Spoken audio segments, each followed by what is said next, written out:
second to none. Hey, this is standards, man, that Coach Dungy said. This is the line that he drawn. I'm the first one that got the toes on the line, but guess what? I'm gonna make sure no one's crossing it. Yep. Correct. Yes. And that's where again, where people understand that. And Coach, I want to ask you about this because you mentioned this word leadership, and it's something that Ian and I have just been sharing in our journeys in our life now. When you look at the word leadership, and I know I'll start by saying this with you, it all starts with your faith in God.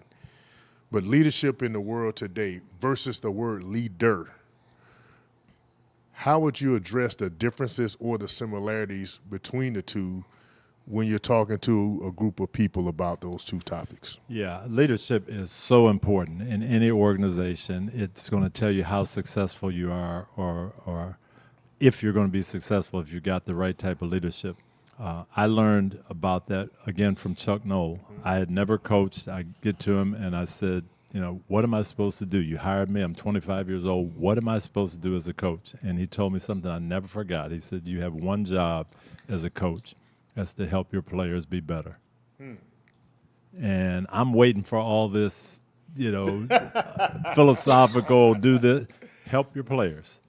And that's what a leader does. A leader helps his group. And the best leaders help their group the most. And so that's what I always felt. I was here to help you guys. I wasn't here to be the smartest guy in the room. I wasn't here to be the dictator. I wasn't here to be anything but what you needed. And if I could help you, if we select the right people and then help them be the best they can be, we're going to win.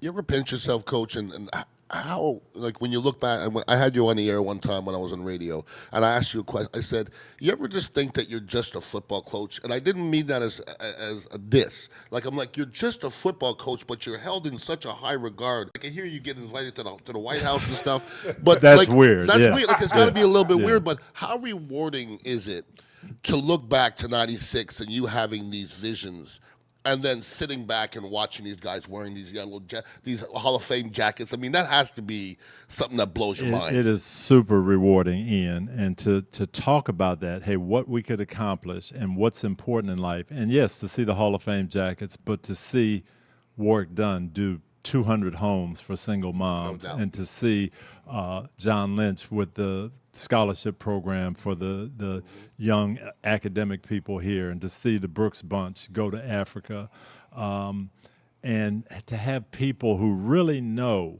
say, yeah, you guys won a Super Bowl and that was awesome, but how about that Brooks Bunch? How about that home for that single mom on Armenia? 25 years later, that's powerful. That's awesome. It has to be.